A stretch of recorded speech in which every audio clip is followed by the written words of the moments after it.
மாதிரி பேசினா தானே போ. என்ன நான் சொன்ன நீ என்ன எனக்கு? மயிர் பேசுனேன் என்ன பாத்தியா? சொன்ன நீ? என்ன போ சொன்ன நீ? அவ்வளவுதானா? என்ன அவ்வளவுதான்? நான் என்ன சொன்ன நீ என்கிட்ட? என்ன சொன்னேன்னு இவ்வளவு கேக்குறேன் பேர் நான். இருக்கா வெயிட் பண்ணுமா இருக்கிறாங்க பண்ணி கொடுப்பாங்கோ. இருக்கா? இல்ல அப்படி சொல்றியே, நானா தேவடியாவா உனக்குன்னு கேக்குறேன் நானு. நீ சொல்லு. இப்படி சொன்னா நான் எப்படி சொல்லுவேன்? இல்ல நீ என்ன உனக்கு என்ன பால் இருக்கிறாங்க பண்ணி கொடுக்கறதுன்னு சொல்றேன் நானு. உனக்கு என்ன தேவடியாவா நானு? நான் கேட்டேன் கில்ட ஓனர் கிட்ட.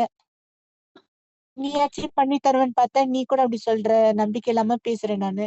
நீ சொல்ற எப்படி நான் நம்பிக்கை வச்சு கொடுக்கட்டும்? நானு 2000 ரெடியும் கொடுன்னு கேக்குறேன் நீ. அவங்க வந்து நான் அவளை ஒண்ணும் நம்பிக்கை சொல்லலப்பா. வச்சுக்கின்னு இங்க கேள்ப்பா, அவங்க அவளை நம்பிக்கை வச்சுக்கின்னு என்கிட்ட கேக்குறாங்க. சரிம்மா ஆச்சுமா, என்னால முடிஞ்சிருந்து பண்றேன், இல்லைன்னா பாக்குறேம்மா, என்கிட்ட இல்லம்மா, வீட்டுல கொஞ்சம் கஷ்டம்னு சொல்லிட்டு அப்படி சொன்னாங்க. நானும் புரிஞ்சுக்கினேன். சரி அன்னைக்கு நீ கூட அமௌண்ட் வச்சிருந்த வச்சுக்கின்னு